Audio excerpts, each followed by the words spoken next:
This is Will, your werewolf, and this is Werewolf, the podcast. Today we're going to be talking about a werewolf conspiracy. Yes, a real conspiracy. Well, if you believe in werewolves, that is. So you want to know who runs this world?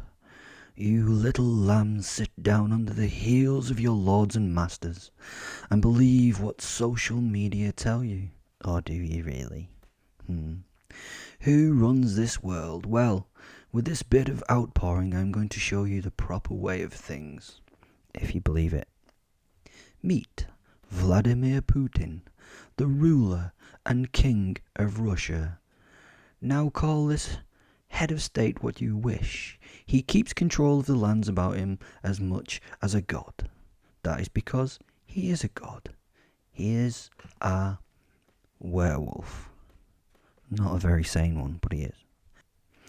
Putin is an excellent example of how a predator placed in the correct position can run and control the herds of you as though you have no free will. Well, you are given free will, but only the choices to make from a tiny band of free choices.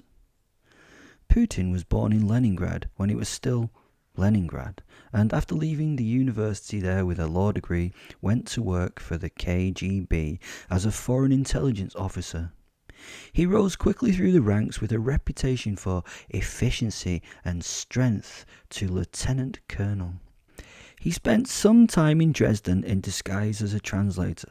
He was fluent in German and gathered the information for the KGB from terrorist organizations like the Red Army faction.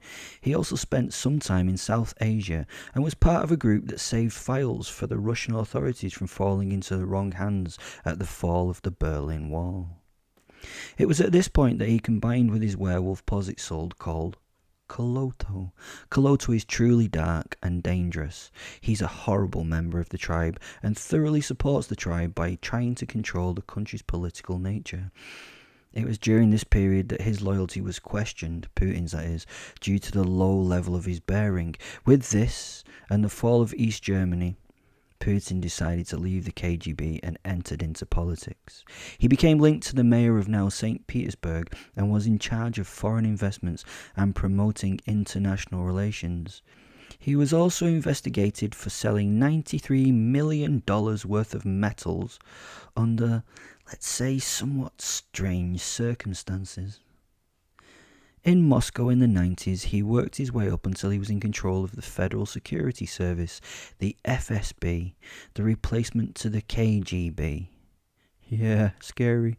He then became the premier of the Russian people and organised his political system so that he would always be in charge, whatever it seemed his positional status was. He was just the fucking boss of whatever happened.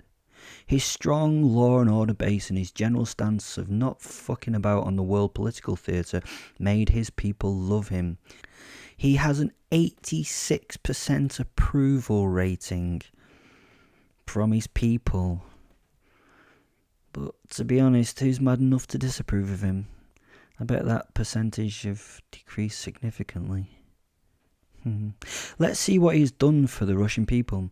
He has annexed Ukraine and stood against the West, telling him to get lost and leave him to do his thing. It's funny from a man in 2000 who said he would always consider joining Europe or NATO. I don't think that's fucking likely now. He has basically sent them back on their arses from pushing towards Russia through Europe. He's nuts. Basically, Russia and Putin are not fucking about. They're telling NATO to back the fuck off, and some of the Eastern European countries like Poland and the Baltics also. He has converted Russia into an autocracy. He rules it like fuck. He has fucked about with all of his promises on politics and economics, but has always pushed himself to be in complete control. In 2004, he signed a law allowing the president to appoint regional governors, a privilege he mostly retains despite reforms prompted by street protests in 2011 and 2012. Putin's famous castling with Dmitry Medvedev allowed him to return to the presidency in 2012. In the meantime, Putin's parliament had passed a law that extended the presidential term from 4 to 6 years. He is as macho as fuck. This guy is a judo black belt, a master of sport in sambo, and was a KGB officer. That is the ultimate James Bond baddie wrapped up in reality. Also, he rides around on horses bare-chested. For fuck's sake, how manly is that? Oh, and he hates homosexuality, which seems to be a macho thing to do for most men. He's also fucking a Russian gymnast a third of his age. What a boy. Although she did disappear when they found out she was pregnant. He increased the GDP of the country massively with its reforms. He also increased the population at the time, which was falling through the floor. Probably did it by himself, sowing those seeds wide. He completely fucked off the ability of his people to have free speech. You just do not do that shit over there. You die, disappear, or spend your life digging ice in Siberia. He doesn't fuck about. He is a fucking badass werewolf who runs Russia and who you do not fuck around with. The boy is a man's man and knows what he's doing to keep in the power of his country. He also controlled America through another known werewolf for a length of time. No, not that fucking idiot Trump, but his wife. Why is she never at any engagement during the full moon? You will find out more about that in another post. Thanks for listening. You've learnt the secret of why Putin is a psychotic monster. Yeah, he's a scary dude, and he will push that red button if pushed. Push the red button if pushed? Kinda makes sense. If you would like to buy me a coffee, there is a link to support the show in the description below. That would be lovely. Thank you very much for listening. You are the best. Bye.